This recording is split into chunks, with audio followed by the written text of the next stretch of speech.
A very good afternoon and welcome to HYCM's online trading webinar with myself, Giles Coughlin, the Chief Currency Analyst here at HYCM. Oh, please excuse me. I'm looking forward to taking us through the week ahead. We've got a lot of moving parts in the market, so well done for coming along to this webinar. I'm going to tune you into the major stories. There's a lot of geopolitical risk going on at the moment. I'm going to show you what's going on so you can understand some of these market moves. Very nice to see you, Chibetum, Kibra, good to have you, Kingsley, Lolu, good to have you guys. Titus, welcome. Warren, pleasure as always. Will, great to have you here as well. And Selva, so a very warm welcome. Just as any other folks are coming in, I'm going to get cracking. Now, just to make it clear, as I'm talking through different market scenarios, one of the things you have to be aware of, because market conditions change so regularly, I'm not giving trading advice. So even when we're looking at stops, entries, different commodities, currencies or indices, this is not a signal trading service, in case there's any misunderstanding. Those of you who have been attending regularly know that the primary aim of this webinar is you look over my shoulder, you see how I go about making decisions, the kind of things I factor in, and then you can learn from me and imitate me in time so you can understand for yourself how to make trading decisions. The first thing we're going to do before we go and look into the week ahead is we're going to recap to see where we are. And there was some important information over the weekend that we just need to be aware of. So the important information over the weekend was this news coming out that House Speaker Nancy Pelosi in the US has indicated that there's a deadline of 48 hours to secure a universal agreement on coronavirus legislation. Now, this is referring to the US stimulus bill. And the US stimulus bill is a huge package of support for the US economy that has been supporting equity markets over the last few weeks. So if you just take a look at the S&P 500, you can see that anticipation of this bill coming has just been a constant support underneath the S&P 500, moving prices higher and higher and higher. And the anticipation is that in just 48 hours, we should get a sense of whether a US stimulus bill is going to come before the US elections or after. So that positive mood, that positive expectation, and including President Trump pushing that he wants a bigger number than Pelosi wants. So President Trump, you have to remember, at one stage he was pulling back from a large stimulus bill. Now he's pushing for an even larger bill. So we have to keep in mind that this is a political move, and there can be posturing and movements towards and against. But the bottom line is the market's expecting a stimulus bill. The question is, when does it come? Before the US election or after? At the moment, markets are rallying on risk sentiment in anticipation of this US stimulus bill. So if we just take a look at markets, we can see the US dollar has been selling off heavily. Now, we know that the dollar index has been acting as a safe haven. So we've been seeing dollar selling when we've been seeing equity markets rise. So if you just look at the S&P 500 here, you can see that when the S&P 500 falls, the dollar rises. When the S&P 500 rises, the dollar falls. So this positive risk sentiment results in there'll be pressure to the upside to the S&P 500 and the dollar weakening. That positive risk sentiment is why the US dollar is weakening today at the moment. That is what's going on with the US dollar. That's why we're seeing dollar selling into this session. Now, that dollar selling has pushed the euro-US dollar higher. We've seen the pound US dollar move higher on anticipation that there's going to be a Brexit breakthrough. Now, this is a key event. It's happening 3 o'clock UK time, so that is in 1 hour and 25 minutes. Minister Gove will be meeting with a counterpart from the EU, and they will be discussing some kind of if there's a way that the UK can moderate its internal markets bill to allow for a softer approach between the UK and the EU. That's why the pound's been rallying this morning. So we'll find out at 3 o'clock exactly what happens. So the pound bias is to the upside, although we have to remember there's lots of headline risks in trading the pound at the moment. Will there be a deal? Won't be there a deal? Unless you have a new squawk, stay out of the pound at the moment because of the sharp moves. If you don't have a new squawk and you can't respond quickly, wait until we get some definite news on the pound, and then when we have some definite news on the pound that's easier to run with, we can look to buy on pullbacks and join that move.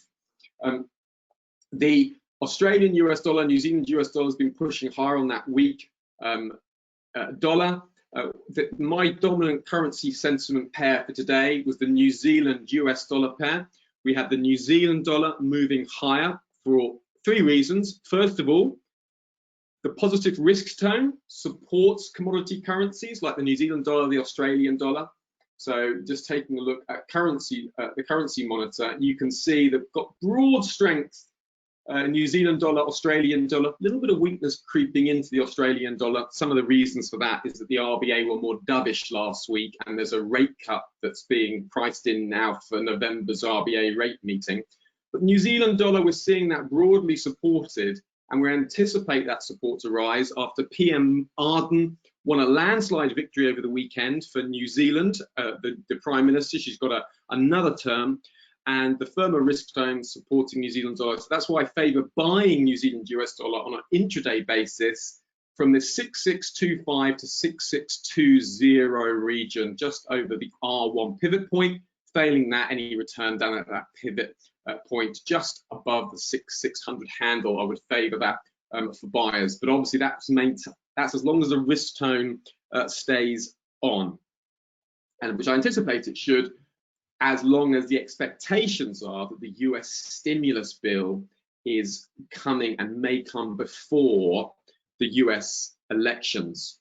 So that's number one. You know, as we start the week, what's driving markets? The risk markets are being driven by anticipation of US stimulus bill, and we can see a couple of things. First of all, copper prices. See them pushing higher on the day. Copper, Dr. Copper, it's a great symbol of global growth. When the world's growing, it's using copper, it's wiring for transportation, particularly in a green world, so some copper prices to rise higher. That's what we're seeing at the moment. Those copper prices just breaking out of that short-term resistance level just underneath that 3.100 handle. Copper prices trying to break out. See gold prices pushing towards the highs of recent ranges in October. Now, looking at the weak dollar, that's what's driving gold at the moment. Gold is mainly driven by the dollar story. So if you want to know what's driving gold, keep your eye on the dollar. Here's the dollar index, and you can see that as the dollar drops, gold rises. As the dollar rises, gold drops. So at the moment, we've got dropping dollar, rising gold. If we take out these recent highs in the dollar lows in the dollar index, which is the turquoise line, then we'd expect taking out these recent highs here. Key trend line to be watching is just this trend line here. A break and close above that level opens up more upside for gold, and then pushing up towards that 2040 region. Now remember, gold, the fundamentals for gold are very strong at the moment, medium term. Low interest rates, the Federal Reserve expected to stay to stay low interest rates till 2023. We have lots of quantitative easing, all of that weakens the dollar. We have US election risk coming up. We have equity markets potentially overpriced. And so with inflation running higher than interest rates over the medium term, a 10-year bond in the US has a negative yield, which means it's unattractive to stay in cash. Gold is increasing its appeal. So potentially a break and close above this level would offer a low risk, high reward entry. So if prices closes above this level on a daily basis, we get a break and close, we're looking about 1921 then we'd expect more upside. So that's one potential way. If you're looking at getting into gold, don't know where to get in, that would be a great place.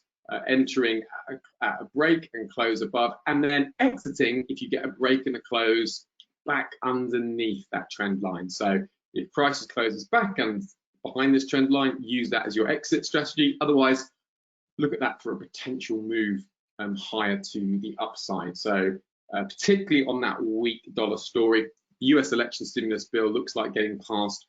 We should expect to see gold push out to the upside. Definitely one to watch. So going into the week, that's a very key market. Obviously, crude prices, keep an eye on crude prices. We have OPEC and JMC meeting today at 2:30. That is in 40 minutes. Correction, that's in 50 minutes. In about 50 minutes, OPEC plus JMCC will be meeting. If they indicate that there could be more production cuts coming, that would underpin oil. So oil at the moment is just being flat because it's waiting for that OPEC plus JMC meeting. So any oil traders, just wait. 2:30, it's only 50 minutes, and then we're likely to get some direction after we get some decision from that OPEC JMCC meeting. So that's what's going on with oil at the moment as well. Okay, let's go back now to the main screen. And we'll also just have a quick look now what's going on with Brexit. Now, I've already shared with you a key Brexit timeline today. 3 o'clock, we have an important meeting in the UK. Look for volatility in the pound. The big picture for the UK is as follows.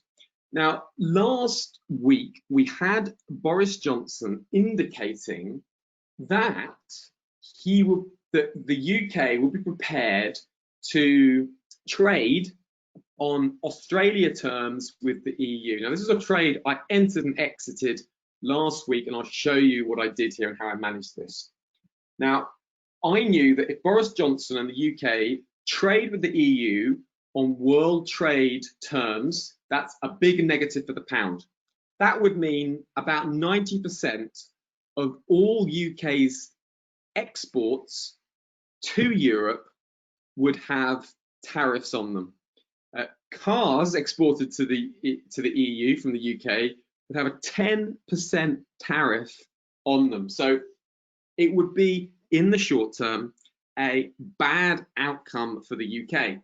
So you can see here, this spike in the euro pound was when Boris Johnson said something like, we're prepared to walk away from the EU and trade on Australia terms. It's basically a no-deal Brexit. Now, when he said that headline came in, I immediately entered euro pound long. And then waiting, the price was not moving higher. Now, I anticipated if the UK does officially exit the trade negotiation with no deal, you'd expect the euro pound pair to hit 0.9500 pretty quickly. Now, as it happened, the price was very slow, much slower than I thought. So I was like, okay, this is a bit odd. And then looking more carefully, looking at different analysts, and then the review came over that Boris Johnson was not being serious in walking away from the EU-UK trade negotiations. He was simply posturing and playing for more time, and he was backing away from his original hard deadline. If you look here at the main screen, you can see that this 15/16 was seen to be the deadline for the deal, that the UK had said is the deadline. Now, in actual fact, here we go, see 15th, 16th of October, Boris Johnson sort of made out though as though the deadline had passed, but it hadn't really. So that's why we see price just contained by that trend line. So as soon as I realized that this was not a serious withdrawal of the UK from the trade negotiations, I exited my trade for a small loss. Just a little example. That's how you go about managing sentiment trades. A sentiment shift, you can see potentially that could have been very good, but no, it was not quite as it seemed. It wasn't a true withdrawal from the trade negotiations. I hope that helps you guys just to see how I go about managing that. So these are the key dates surrounding UK-EU negotiations. Today, we've got 3 o'clock negotiations, and keep your eyes peeled for lots of unscheduled and scheduled meetings that are due. So we're in a bit of a tricky situation now for the pound. A lot of big issues. These are some of the biggest issues: state aid, fishing, and equivalents from financial services.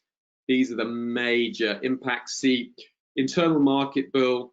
The UK is just making a few allowances on the internal market bill. That's what's expected today at 3 o'clock. That, as I said, is why the pound is rallying at the moment. And that rallying pound has been pushing the US dollar down lower as well. So that's why we've been seeing pound US dollar pair pushing higher. And we'd anticipate that to carry on into the 3 o'clock meeting. And in the 3 o'clock meeting, the market will reassess to see what's actually being said. Remember, when we want to recognize a risk on market, we use this little crib sheet. Do take a screenshot of this. When we've got lower volatility, got stocks rallying higher, commodities rising, bond yields rising, that's risk on in FX trades. And that's in a risk on market. We see Aussie, New Zealand dollar strength. We see Swiss franc, Japanese yen, US dollar weakness at the moment. So we just go through them. So let's take a look at equities. See the equities have been broadly supported on the session, seeing a little bit of downside in European equities. Volatility is relatively subdued, rising a little bit higher at the moment. So we can see that the indices are just moving towards the downside, but still broadly there's support and strength there. We haven't seen the risk sentiment change. Looking at commodities, we can see that commodities have been moving to the upside, gold moving to the upside, copper moving to the upside, oil flat on the day, but that's because of the OPEC JMCC meeting that's coming out later. Looking at bond yields, US yields have been largely pushing higher. German, Canadian, New Zealand bonds all moving a little bit higher to the upside. So the general move in bonds is to the upside. So that's why we've got this risk on sentiment in the market. Now, let's now look to another key aspect. Another key aspect for us to be looking at is not only the US dollar stimulus bill, but the US elections. So let me just plug you in with what's happening here. Now, if you see here, you will see the polls between Democrat Biden and Republican Trump. So Democrat Biden is here in the blue, and you can see President Trump and the Republican is in the red. Now, if this range narrows between Biden and Trump, then there's more likely to have a contested US election. That's more negative for risk. So the wider those two are apart from each other, the better.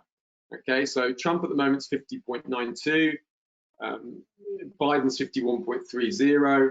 So Biden's 51, Trump's 42. So the wider that is, the better.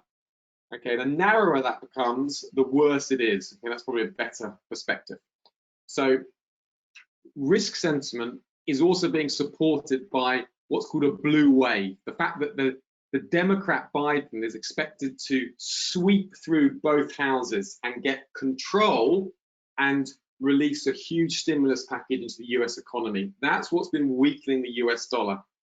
If we start to see President Trump catching up to Biden, then we would anticipate to start seeing some dollar strength coming into the market on the expectation that the US election could be contested. Remember, the US dollar has been acting as a safe haven at the moment. So if the market becomes worried or scared, expect US dollar buying, and that's obviously going to push pressure the major pairs to the downside. So that's one key factor to be watching into this week. Now, looking at the scheduled data points. First of all, Chinese data out from China was a disappointment in that it was less than the forecast of 5.5 or 5.3%, depending on where you read. Now, the thing to keep in mind here is that China is still the only developed country that's expected to have a positive GDP this year. So all in all, that's not bad considering we've gone through this horrendous pandemic. Also, look at industrial production, retail sales, unemployment rate. good metrics. So although there's a slight disappointment in the miss, the big picture is that, look, China's growing, and it's the only major country growing during this horrendous pandemic. So let's just have a look here. You can see here, okay? You can see this growth is still expected to carry on. That's good news. Broadly, it's helped risk assets today. OPEC meeting, it's coming today, 2:30, which is 40 minutes.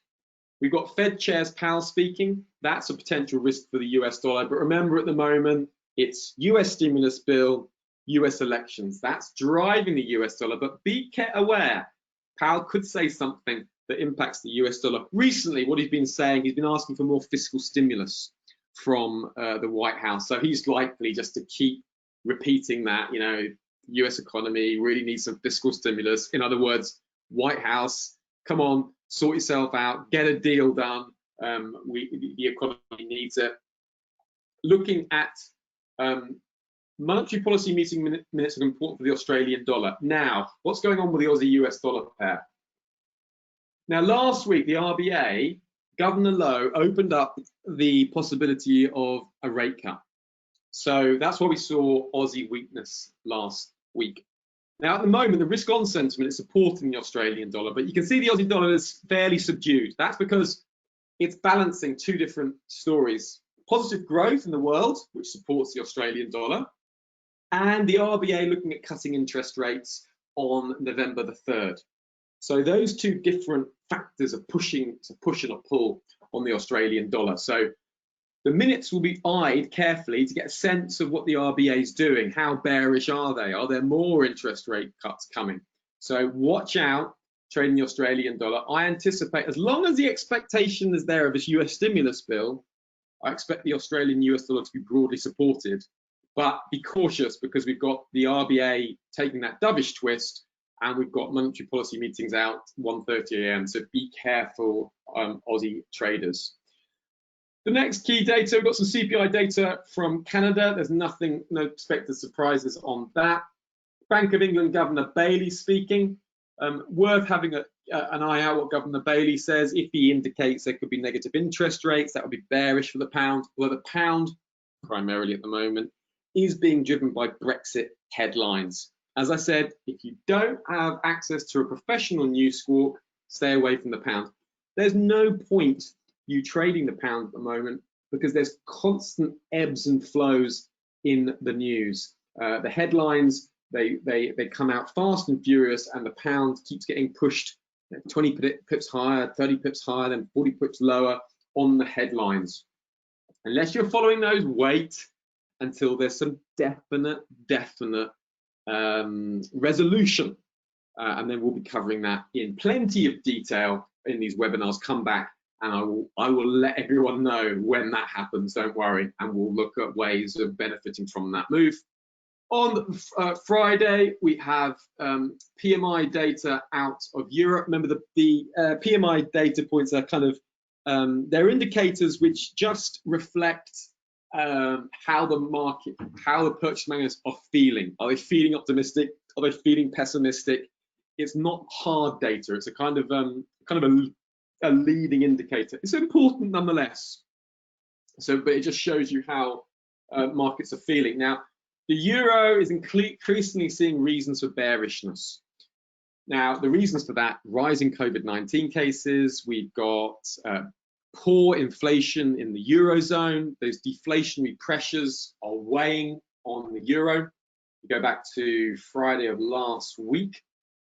We saw, let me just see, CPI inflation minus 0.3% year on year, 0.2%. Very, very low inflation. That's a problem for the eurozone. Very hard to raise interest rates with low inflation. We've also got the fact that it's been quite difficult for the eurozone to now, even though they've agreed that pandemic program, that huge stimulus package, there are beginning to be tensions between the states. Remember, the EU, it's not like the US. US can move more unilaterally. The European Union has 27 member states. So if one country decides we don't like what's going on anymore, it can slow down the whole process. So with those rising COVID-19 cases, some growth indicators slowing down, focus will be on the euro. So this will be a key data point on Friday for market participants to get a sense of what's happening with the euro. If we see disappointment in that stimulus package, then you could quite quickly see some heavy euro-US dollar selling this week. So watch out for that. If there's a disappointment in the package, we could quite quickly see this selling lower. Staying above this trend line is very bullish for the euro-US dollar. So as long as we're staying above that trend line, then the bulls are in control, and you're favoring a test of 1.1900 back up to 1.2. So just to be aware, there's risks there with the euro at the moment. As long as that dollar's weak, that pushes the euro-US dollar higher. So a weak dollar equals a rising euro-US dollar. That is the main things that's coming up for the week. The other issues are all political. So the US stimulus bill, US election, we have Brexit, big political risk going on, and we also have COVID-19 cases. Now, good news that would help sentiment would be any very positive vaccine news. So the best situation for risk this week will be something like stimulus bill package gets agreed. Biden has the overall victory in the polls, has the lead, and a vaccine it makes some major progress. If we saw those three things, that would be fantastic for risk sentiment. We'd see dollar weakness, gold upside, equity upside, and that would be a great trigger for getting into potentially into a gold long, just coming over that trend line. You see gold just selling off that trend line at the moment. You'd expect a battle over there, and that trend line just forming that resistance at the time. At the moment, you see that resistance level needing to break above there for upside to be seen. Those three scenarios will give you a clean break. So Biden lead, US stimulus package, and positive vaccine news that will all support gold nicely higher. Okay, folks, I hope that helps you guys get ready for the coming week. Don't forget, Titus, can we look at the Australian 200? Absolutely. Let's look at the ASX 200. So,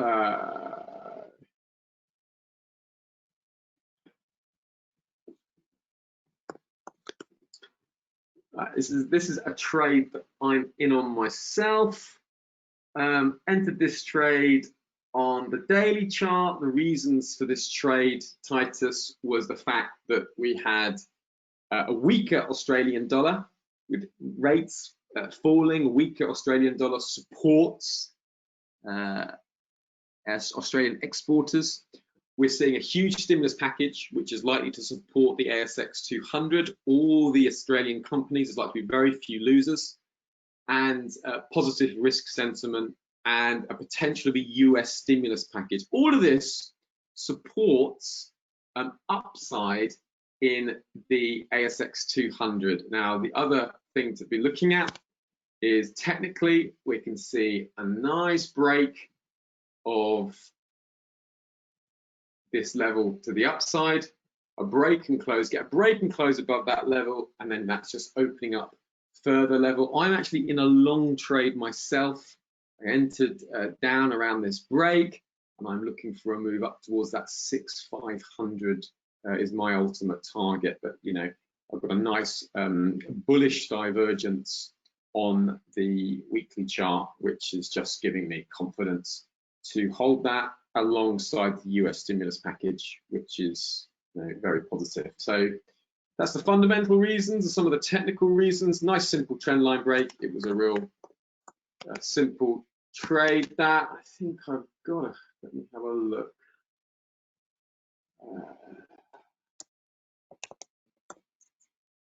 Log. Here we go. I think I've got a mark here. Please don't forget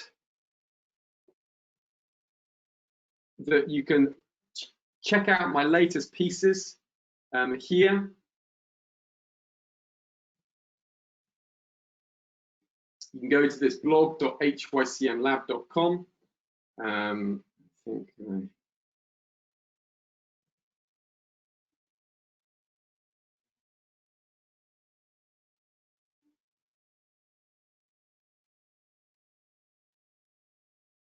I think it may have been on, yeah, I think it was on Market Insights. It was, let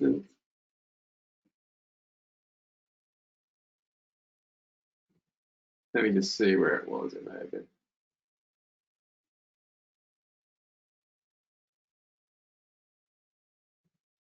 Just try and find that. Yeah, it may even have been a bit early.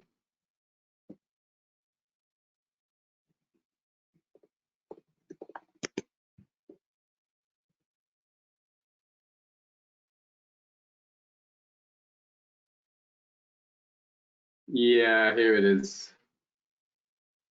It's this one here. Just there on the 7th of October. Just putting in there. Yeah, that was it. So that was my reasons for entering the ASX 200. And you can see here, the risks to the trade and the reasons that I gave for that. You can see that now. You might ask, what's the XGAO? The XGAO is just the ASX 200 futures chart. Okay. So Sammy, I never understand, Sammy, why TradingView has some of the most obscure market chart codes. I mean, how on earth that makes you think about the S&P 200? I have no idea, Sammy. It just doesn't make any sense to me. I mean, that's ridiculous.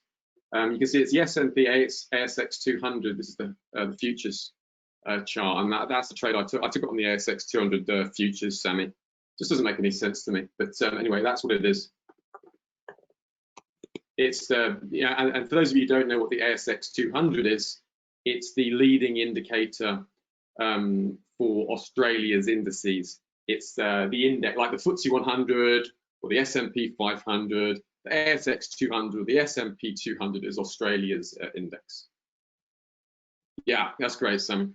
Don't forget, you can always email me if you need any help with your trading. If you're not yet an HYCM client, please do email me, message me. I have put together a number of different packages just to help people trade and how to take their trading to the next level.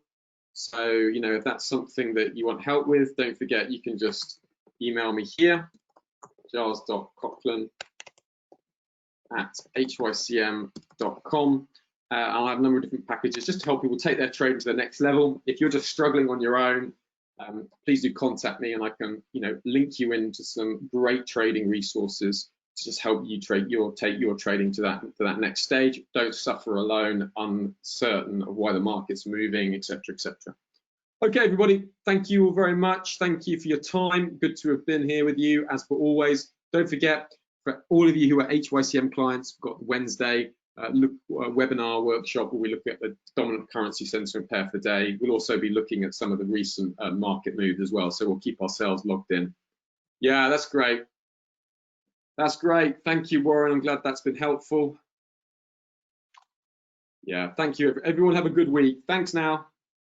Goodbye.